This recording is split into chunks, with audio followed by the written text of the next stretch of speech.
好，来继续来看这个台南市政府的教育局，为着要来落实到停课无停学的目标，伫个网络平台来建立着线顶自主学习的网站，今仔日正式来启动。为早起的9点开始，由75个无同专业的老师直播来教册。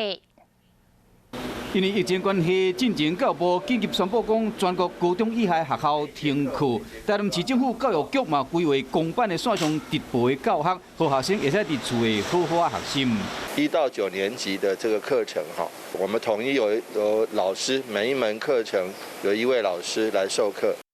面对停课无停学的状况下，教育局安排国语、数学、英文、自然甲社会5科。 总共有3个不同款的版本来教册。那如果等停课结束了，还到学校，又可以马上衔接上该有的进度，所以对于我们台南来讲，是一个所有老师都最大的挑战。但是因为这样可以减轻老师的直播远距教学负担。 为早起9点起，学生就使开始收看直播，同时会使问问题，都袂输是平常时伫学校上课同款。伫非常时期利用网络，让学生继续上课，安尼就袂耽误到因的学习进度。